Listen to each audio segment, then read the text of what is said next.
కవిత రాసినటువంటి లేఖ లీక్ చేస్తుందని చెప్పి నేను 10 రోజుల ముందే చెప్పడం జరిగింది.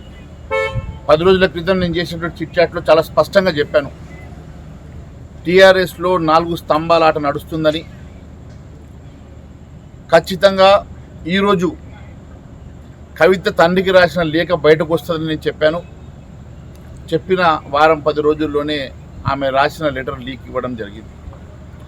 స్పష్టంగా దాంట్లో ఆమె చెప్తా ఉన్నది, అలవి కానటువంటి డిమాండ్లతోటి ఈరోజు ఆమె ఓ పంచాయతీ పెట్టుకొని బయటకు వెళ్ళినట్టుగా చాలా స్పష్టంగా అవపడుతున్నది. దాదాపు 8,000 ఎంపీటీసీలు ఉంటాయి.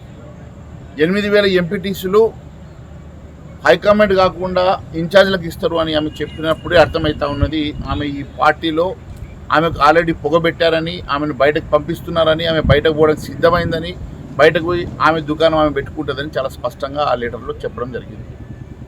ఈరోజు ఇదంతా కూడా అవినీతి సొమ్ము పంపకాల్లో జరిగినటువంటి పంచాయతీయే. పదవుల్లో అన్నకే ఇస్తారు, ఆస్తులు అన్నకే ఇస్తారా? మరి నా జాగృతి కూడా టీఆర్ఎస్ అధికారం రావడంలో పనిచేసింది కదా, మరి నాకు అధికారంలో వాటా పంపకాల్లో వాటా సరిగా రావడం లేదన్న పంచాయతీ ఈరోజు బయటకు వచ్చింది.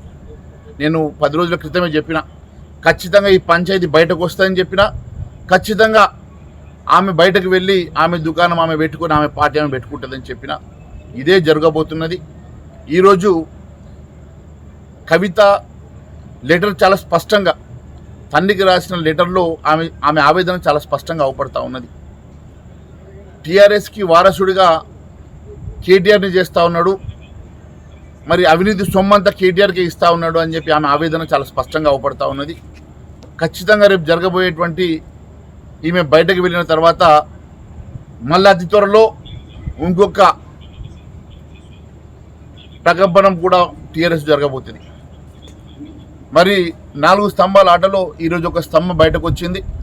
చాలా స్పష్టంగా ఆమె లెటర్లో చెప్పినటువంటి అనేకమైనటువంటి అంశాలలో రేపు లోకల్ బాడీ ఎన్నికల్లో ఆమె స్వయంగా ఆమె అభ్యర్థులు కూడా బరిలోకి దింపే ప్రయత్నం చేస్తున్నట్టుగా కూడా ఆ లేఖల్లో స్పష్టమవుతా ఉన్నది.